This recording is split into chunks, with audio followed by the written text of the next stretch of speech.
Hi guys, welcome to smart solve solutions. और इस वाली प्लेलिस्ट में हम लोग एवरेजेस के कैट 2017 से कैट 2023 तक के सारे क्वेश्चन देख रहे हैं।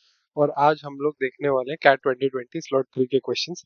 स्लॉट 3 में दो क्वेश्चन आए थे, सो ये फर्स्ट क्वेश्चन है। So let's get started. So the question says that in an examination the average marks of students in section A and B are 32 and 60। ठीक है, तो मतलब दो सेक्शन दे रखे हैं हमको, एक सेक्शन ए हो गया, एक सेक्शन बी हो गया। इधर आ गए आपके मार्क्स जो कि एवरेज है, तो एवरेज मार्क्स। ठीक है, the number of students in the section, एक नंबर ऑफ स्टूडेंट्स हो गया, एवरेज मार्क्स है, नंबर ऑफ स्टूडेंट्स। ये चार चीजें हैं जो अभी तक हमें मिली है। If 10 less than in the section B. ठीक है, तो ये लिख लेते हैं। एवरेज मार्क्स ए के तो हो गए 32 एंड बी के हो गए 60। उसके बाद सेक्शन ए में 10 लेस बच्चे हैं बी से। ठीक है, तो मान लेते हैं अगर सेक्शन ए में x बच्चे हैं तो बी में x प्लस 10 हो जाएंगे, right. If the average marks of all students across both the section combined is an integer, then the difference between maximum and minimum possible number of students in section A is। ठीक है, अभी इसमें अगर हम लोग देखें तो ये जो एवरेज मार्क्स है, एवरेज मार्क्स का मतलब क्या हो गया कि भाई जितने भी बच्चों के टोटल मार्क्स होंगे divided by total number of students, that is what is averages. तो मतलब जो सम हो जाएगा हमारे पास टोटल मार्क्स का वो हो जाएगा 32x। तो इधर आ जाएगा कि टोटल मार्क्स जो होंगे वो इधर हो जाएंगे 32x और इधर हो जाएंगे 60x प्लस 600। अब ये बोल रहा है कि इनका भी जो टोटल है ना, तो इनका जो टोटल है यानी 32x प्लस 60x प्लस 600 यानी 92x प्लस 600, ये तो हो गए आपके टोटल मार्क्स। और टोटल नंबर ऑफ स्टूडेंट कितने हो गए 2x प्लस 10। अब ये एक इंटीजर नंबर है, ठीक है। अभी हम क्या करते हैं, ये ऊपर भी 2 कॉमन आ जाएगा, नीचे भी 2 कॉमन आ जाएगा, तो इसको और रिड्यूस फॉर्म में लिख देते हैं। तो अगर ऊपर से 2 जाएगा तो ये हो जाएगा 46x प्लस 300 और नीचे आपके पास हो जाएगा x प्लस 5, राइट। अब इसको हम ये लोग यहाँ पे सॉल्व करते हैं। तो ये 46x प्लस 300 है, नीचे x प्लस 5 है। अब आप लोगों को देखना है कि जब आप ऐसे क्वेश्चंस फॉलो करेंगे तो जनरली कैट में क्या होगा, एक पैटर्न बनता ही बनता है। तो जो नीचे है वो ऊपर होना ही चाहिए, तो ऊपर कहीं ना कहीं से हमको x प्लस 5 लाना है। अगर हम देखते हैं कि 46 अगर मैं कॉमन ले लूँ इस इधर से, तो 46 अंदर x रह जाएगा, 5 लाना है यानी मल्टीप्लाइड बाय 5 अगर करूँ तो 230। यानी कि अगर मैं इसको ऐसे लिख दूं 46x plus 230 plus 70 divided by x plus 5। अब अगर मैं 46 कॉमन लेता हूँ इसमें से तो ऊपर बचेगा x प्लस 5 प्लस 70, नीचे भी हो जाएगा आपके पास x प्लस 5। तो अब अगर इसको हम लोग सॉल्व करते हैं, इसको अलग अलग करते हैं, तो ये लिखा हुआ है 46x plus 5 divided by x plus 5 plus 70 divided by x plus 5, right. तो x प्लस 5 से x 5 कट गया, तो ये हमारे पास हो गया 46 प्लस 70 अपॉन x प्लस 5। अब हमें बस x की वो वैल्यूज देखनी है जिससे ये कम्प्लीटली डिविजिबल हो जाए। तो सबसे पहले तो x इक्वल्स टू 2 के लिए होगा ये।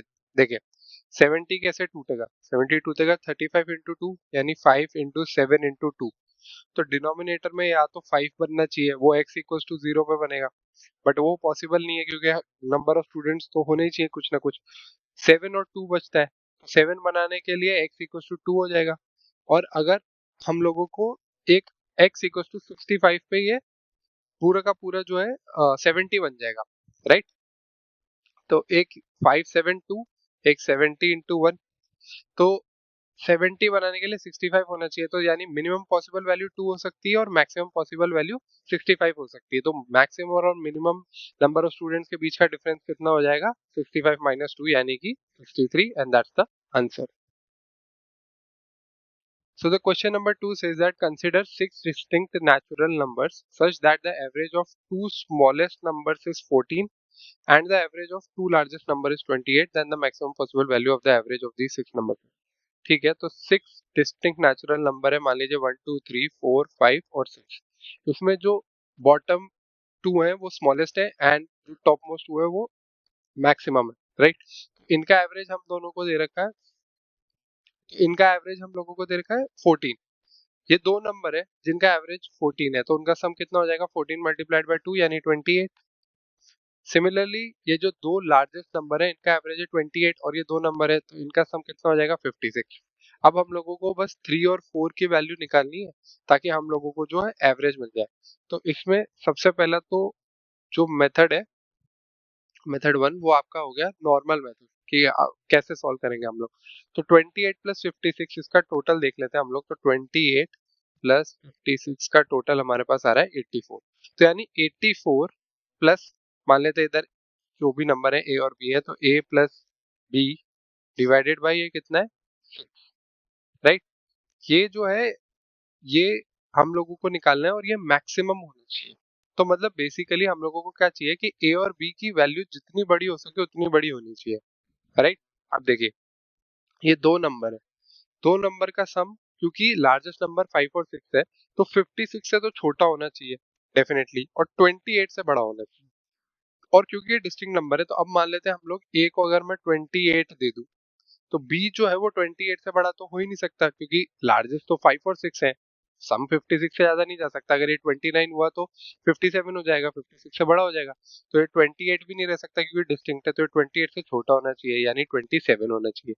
अगर ए और बी 28 और 27 है तो हमें इधर प्रॉब्लम आ जाएगा, क्योंकि 56 में भी, क्योंकि एक 28 है तो ये तो ऑब्वियसली उससे बड़े है ना, और डिस्टिंक्ट है तो ये 29 होनी चाहिए। बट अगर 529 हुआ तो 6 जो है वो अपने आप ही 27 हो जाएगा, और बी और 27 मैच कर गए तो ये जो है नहीं, नहीं पॉसिबल है, वैल्यू पॉसिबल नहीं है। मतलब ए की वैल्यू 28 तो नहीं हो सकती, ए की वैल्यू 27 लेते हैं। अगर ए की वैल्यू 27 है तो बी की वैल्यू भी हम एक कम करेंगे 26 हो जाएगी, क्योंकि 28 तो हमने देख लिया कि ले ही नहीं सकते।